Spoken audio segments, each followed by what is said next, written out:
ಸ್ಫೋಟದ ತನಿಖೆಯನ್ನು ನಡೆಸಲಿದ್ದಾರೆ NIA team. ಇಂದು ಮೈಸೂರಿಗೆ ಆಗಮಿಸಲಿದ್ದಾರೆ ಎನ್ಐಎ ಅಧಿಕಾರಿಗಳು.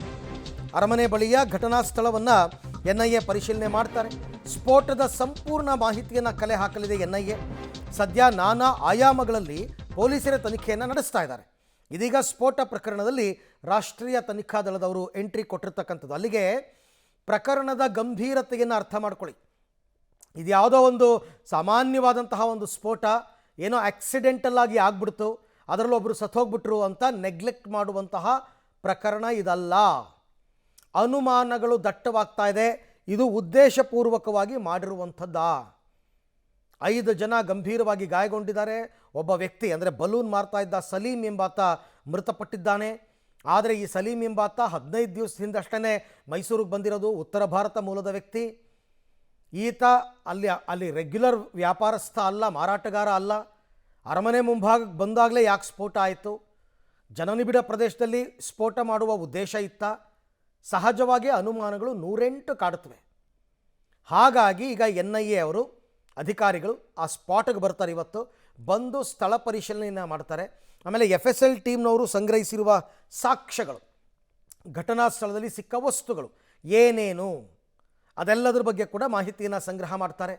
ಪೊಲೀಸರ ತನಿಖೆ ಕೂಡ ಸಾಗುತ್ತೆ. ಪೊಲೀಸರು ಇಲ್ಲಿವರೆಗೆ ಕಲೆ ಹಾಕಿರುವ ಎಲ್ಲ ಮಾಹಿತಿಯನ್ನು ಕೂಡ ಎನ್ಐಎ ಅವ್ರ ಜೊತೆ ಹಂಚ್ಕೋತಾರೆ.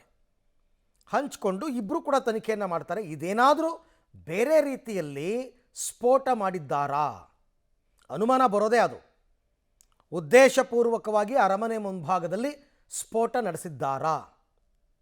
ಈ ಪ್ರಶ್ನೆಗೆ ಉತ್ತರವನ್ನು ಕಂಡುಕೊಳ್ಬೇಕಾಗಿರೋದು ಪೊಲೀಸರು ಮತ್ತು ಎನ್ಐಎ ಅವರು ಕೂಡ ಈಗ ಈ ಪ್ರಕರಣದಲ್ಲಿ ಎಂಟ್ರಿಯನ್ನು ಕೊಟ್ಟಿದ್ದಾರೆ.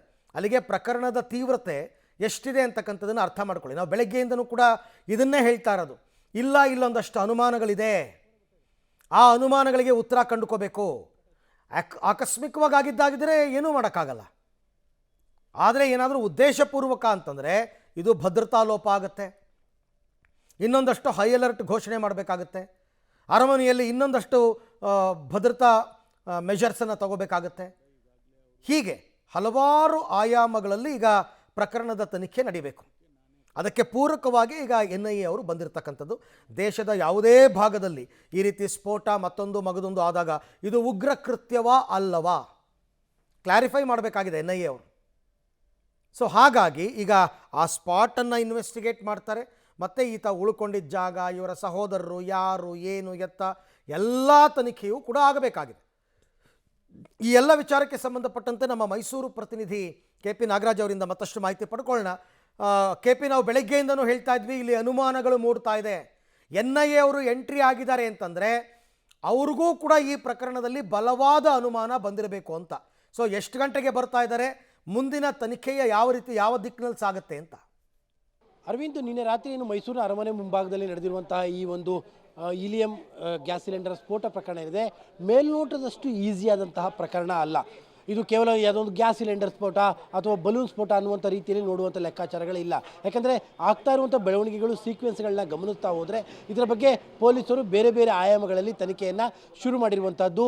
ಯಾಕಂದರೆ ಸಲೀಂ ನಿನ್ನೆ ಅಷ್ಟೇ ಮೈಸೂರಿನ ಅರಮನೆ ಮುಂಭಾಗದಲ್ಲಿ ಬಲೂನನ್ನು ಮಾರಾಟಕ್ಕೆ ಬಂದಿರುವಂಥದ್ದು. ಜೊತೆಗೆ ಕೇಳಿದ ಸಲೀಂ ಮೈಸೂರಿನಲ್ಲ, UP ಅವನು. ಜೊತೆಗೆ 1 ತಿಂಗಳ ಹಿಂದೆ ಅಷ್ಟೇ ಮೈಸೂರಿಗೆ ಬಂದಂಥ ಸಲೀಂ ವಾಸ ಇದ್ದಂಥದ್ದು ಈ ಒಂದು ಶರೀಫ್ ಲಾಡ್ನಲ್ಲಿ ಅವನು ವಾಸ ಇದ್ದಂತಹದ್ದು. ಕಳೆದ 15 ದಿನಗಳಿಂದಲೂ ತನ್ನ ಸಹೋದರರ ಜೊತೆಯಲ್ಲಿ ಅವನು ಇಲ್ಲಿ ವಾಸ ಇದ್ದ. ಹೀಗಾಗಿ ಮತ್ತು ನಿನ್ನೆ ಎಷ್ಟೇ ಅವನು ಮೈಸೂರು ಅರಮನೆ ಮುಂಭಾಗದಲ್ಲಿ ಬಲೂನನ್ನು ಮಾರಾಟಕ್ಕೆ ಬಂದಂಥದ್ದು. ಅವನು ಯಾವತ್ತೂ ಕೂಡ ಅಲ್ಲಿಗೆ ಬಂದಂಥವನಲ್ಲ. ಅವನು ಬಂದಂತಹ ಕೆಲವೇ ಕ್ಷಣಗಳಲ್ಲಿ, ಅಂದರೆ ಕ್ಷಣಾರ್ಧದಲ್ಲೇ ಆ ಒಂದು ಸ್ಫೋಟ ಆಗಿರುವಂಥದ್ದು. ಹೀಗಾಗಿ ಸರ್ಕಮ್ಸ್ಟೆನ್ಸಸ್ ಏನಿದೆ, ನೋಡ್ತಾ ಇರುವಂಥ ಸರ್ಕಮ್ಸ್ಟೆನ್ಸಸ್ಸು ಭಾಳಷ್ಟು ಅನುಮಾನಗಳಿಗೂ ಕೂಡ ಎಡೆಮಾಡಿ ಕೊಡ್ತಾ ಇದೆ. ಹೀಗಾಗಿಯೇ NIA ತಂಡ ಇವತ್ತು ಅಂದರೆ ಎನಿ ಟೈಮ್ ಯಾವುದೇ ಕ್ಷಣದಲ್ಲಾದರೂ NIA ತಂಡ ಮೈಸೂರಿಗೆ ಬರುವಂಥ NIA ತಂಡ ಮೊದಲು ಸ್ಥಳದ ಪರಿಶೀಲನೆಯನ್ನು ಮಾಡುತ್ತೆ. ತದನಂತರದಲ್ಲಿ ಸಲೀಂ ವಾಸ ಇದ್ದಂಥ ಈ ಶರೀಫ್ ಲಾಡ್ನಲ್ಲೂ ಕೂಡ ಅವರು ಪರಿಶೀಲನೆ ನಡೆಸ್ತಾರೆ. ಈಗಾಗಲೇ ಆ ಒಂದು ರೂಮನ್ನು ಕೂಡ ಪೊಲೀಸರು ಜಪ್ತಿಯನ್ನು ಮಾಡಿಕೊಂಡಿದ್ದಾರೆ. ಆ ರೂಮ್ಗೆ ಯಾರಿಗೂ ಕೂಡ ಎಂಟ್ರಿ ಕೂಡ ಬಿಡ್ತಾ ಇಲ್ಲ. ಜೊತೆಗೆ ಅವರ ಸಹೋದರನ್ನು ಕೂಡ ಕರ್ಕೊಂಡು ಹೋಗಿದ್ವಿ. ಈಗ NIA ಬಂದ ನಂತರದಲ್ಲಿ ಸಹೋದರರ ಹೇಳಿಕೆಗಳನ್ನು ಕೂಡ ದಾಖಲು ಮಾಡುವಂತಹ ಪ್ರಯತ್ನಗಳನ್ನ ನಡೆಯುತ್ತೆ. ಅಲ್ಲಿಗೆ ಅರವಿಂದ್ ಮೇಲ್ನೋಟಕ್ಕೆ ನೋಡಿದಷ್ಟು ಅಂದರೆ ಕೇವಲ ಗ್ಯಾಸ್ ಬಲೂನ್ಗೆ ತುಂಬುವಂಥ ಹೀಲಿಯಂ ಗ್ಯಾಸ್ ಸ್ಫೋಟ ಅನ್ನುವಂತಹ ಈಸಿ ಆದಂಥ ಲೆಕ್ಕಾಚಾರದಲ್ಲಿ ಈ ಪ್ರಕರಣ ಇದ್ದಂತಿಲ್ಲ. ಹೀಗಾಗಿನೇ NIA ತಂಡ ಇವತ್ತು ಮೈಸೂರಿಗೆ ಬರ್ತಾ ಇರುವಂಥದ್ದು. ಅರವಿಂದ್, ಕೆಪಿ, ಈಗ ಸ್ಥಳ ಪರಿಶೀಲನೆ ನಡೆಸಿದಂತಹ ಪೊಲೀಸರಾಗಲಿ ಅಥವಾ FSL ಟೀಮ್ನವರಾಗಲಿ ಅಲ್ಲೇನಾದರೂ ಅನುಮಾನಾಸ್ಪದ ಕುರುಹುಗಳು ಸಿಕ್ಕಿದೆ ಅಂತ ಆ ದಿಕ್ಕಿನಲ್ಲಿ ಏನಾದರೂ ಬಲವಾದ ಅನುಮಾನಗಳು ಮೂಡಿದೆಯಾ ಅವರಿಗೆ ಅಂತಂದ್ಬಿಟ್ಟು? ಅಲ್ಲ, ಸ್ಥಳದಲ್ಲಿ ಏನೇನು ಸ್ಫೋಟಕ್ಕೆ ಸಂಬಂಧಪಟ್ಟಂತೆ ಎಲ್ಲೆಲ್ಲಿ ಯಾವ ವಸ್ತುಗಳು ಸ್ಫೋಟ ಆಗಿದೋ ಅವೆಲ್ಲದನ್ನು ಕೂಡ ಈಗಾಗಲೇ ತನಿಖಾ ತಂಡ ತೆಗೆದುಕೊಂಡೋಗಿದೆ. ಆದರೆ ಪ್ರಶ್ನೆ ಇರುವಂಥದ್ದು ಕೇವಲ ಹೀಲಿಯಮ್ಮೇ ಇಲ್ಲಿ ಸ್ಫೋಟ ಆಗಿದೆಯಾ, ಹೀಲಿಯಂ ಜೊತೆಗೆ ಬೇರೆ ಯಾವುದಾದ್ರು ಕೆಮಿಕಲ್ಸ್ ಮಿಕ್ಸ್ ಆಗಿದಾವ, ಈ ಎಲ್ಲದೂ ಕೂಡ ಬಹಳ ಇಂಪಾರ್ಟೆಂಟು. ಅದನ್ನು ತಜ್ಞರುಗಳೇ, ಅದರ ವಿಧಿವಿಜ್ಞಾನ ತಜ್ಞರುಗಳು ಅಥವಾ ಪ್ರಯೋಗಾಲಯ ತಜ್ಞರು ಅದನ್ನು ವಿವರಣೆಯನ್ನು ನೀಡಬೇಕಾಗುತ್ತೆ. ಹಾಗಾಗಿ ನಾವೆಲ್ಲದನ್ನು ಕೂಡ ಸ್ಥಳಕ್ಕೆ ಅವನ್ನೆಲ್ಲ ಪ್ರಯೋಗಾಲಯಕ್ಕೆ ಕೂಡ ತೆಗೆದುಕೊಂಡು ಹೋಗಿರುವಂಥದ್ದು. ಸದ್ಯಕ್ಕೆ ಏನು ಹೀಲಿಯಂ ಗ್ಯಾಸ್ ಬ್ಲಾಸ್ಟ್ ಅನ್ನುವಂಥದ್ರಲ್ಲಿ ಯಾವ ಅನುಮಾನಗಳಿಲ್ಲ. ಆದರೆ ಸರ್ಕಮ್ಸ್ಟೆನ್ಸ್ ಏನು ಹೇಳ್ತಾ ಇದ್ದಾವೆ, ಅವನು ಬಂದಿರುವಂಥ ಟೈಮು ಅಥವಾ ಅವನು ಬೇರೆ ಕಡೆಯಿಂದ ಬಂದಿರುವಂಥವನು, ಜೊತೆಗೆ ಅವನು ಯಾವತ್ತೂ ಇಲ್ಲದೆ ಇರೋನು ಮೈಸೂರಿನ ಅರಮನೆ ಮುಂಭಾಗದಲ್ಲಿ ನಿನ್ನೆ ಬರುವಂಥ ಟೈಮ್ ಎಂಥದ್ದು, ಇವೆಲ್ಲವೂ ಕೂಡ ಸರ್ಕಮ್ಸ್ಟೆನ್ಸನ್ನು ಇರುವಂಥದ್ದು.